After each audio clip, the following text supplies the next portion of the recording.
नमस्कार। आज का विषय है योग और समाधि वर्णन। योग दर्शन समाधिपाद सूत्र 17 और 18। वितर्क विचारानंदास्मिता अनुगमात् संप्रज्ञातः। अर्थात वितर्क, विचार, आनंद और अस्मिता, इन चारों के संबंध से युक्त चित्तवृत्ति का समाधान संप्रज्ञात योग है। इसे संप्रज्ञात समाधि समझना चाहिए।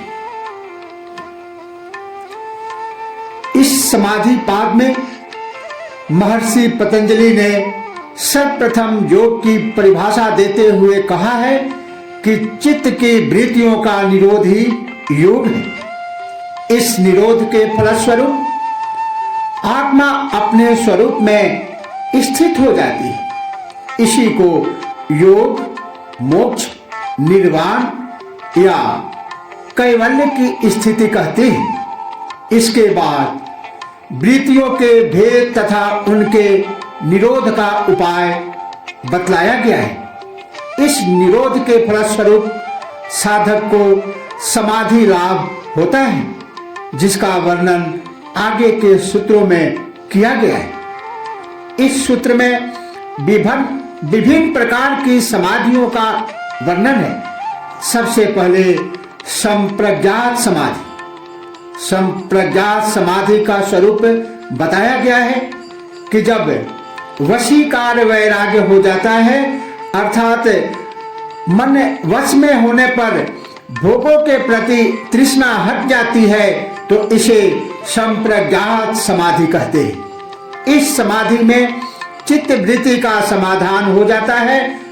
वह बाहर भागने से तो रुक जाती है, किंतु भीतर अचेतन मन में बीज रूप में विद्यमान रहती है। यह संप्रज्ञात समाधि भी क्रम से सिद्ध होती है। चित्त की वृत्तियों का संबंध वितर्क, विचार, आनंद और अस्मिता से है। इन चारों का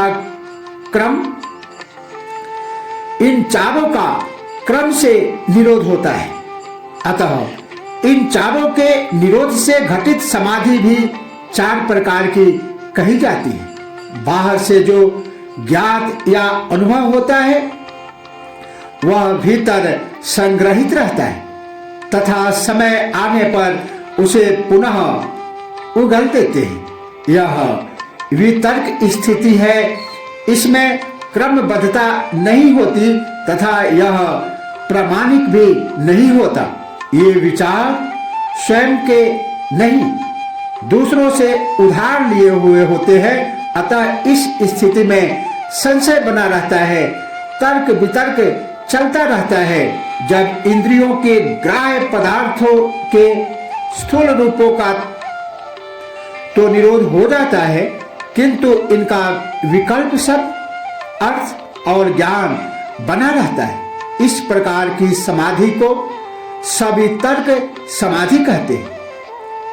जब इन स्थूल ग्राह्य पदार्थों के विकल्प, शब्द, अर्थ, ज्ञान का भी निरोध हो जाता है, तो उसे निर्वितर्क समाधि कहते हैं।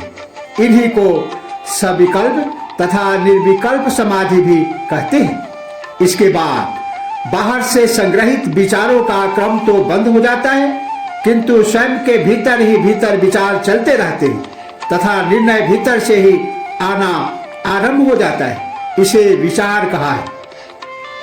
सही तर्क से विचार आते हैं, यह वरदान है जिससे सत्य का पता चलता है। कुतर्क वाला नकारात्मक निगेटिव होता है।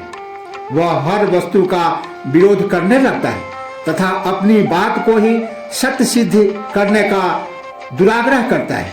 वह अहंकारी होता है। हर बात के इनकार करने से उसका अहंकार बढ़ता है। अपने अहम की पुष्टि के लिए वह दुराग्रही हो जाता है।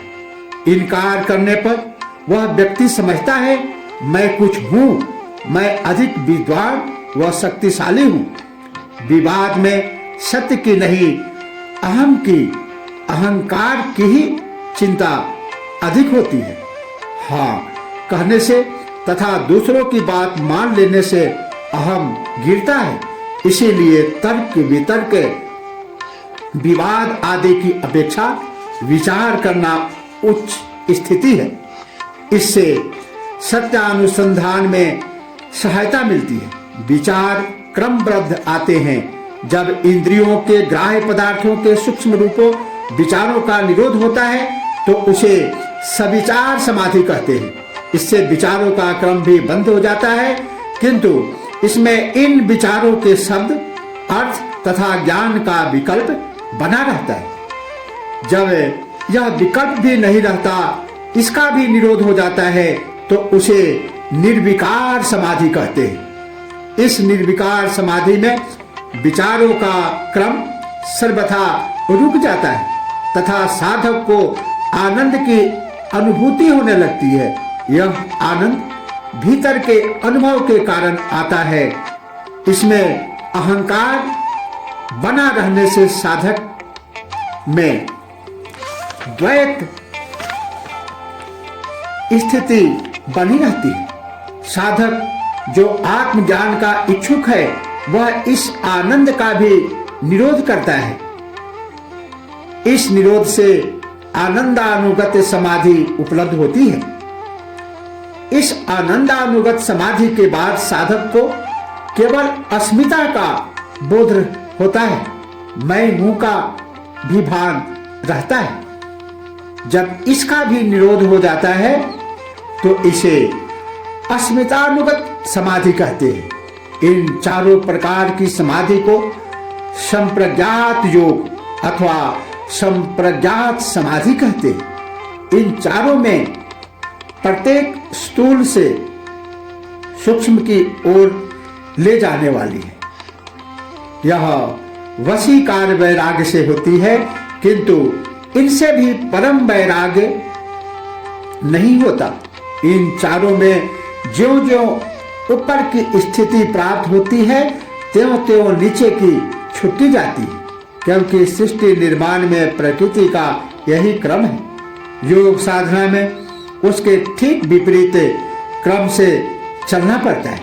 प्रकृति की यात्रा बाह्य से स्थूल सृष्टि की ओर है एवं योग में उसके उल्टे क्रम से स्थूल जगत से आत्मा की ओर बढ़ना होता है।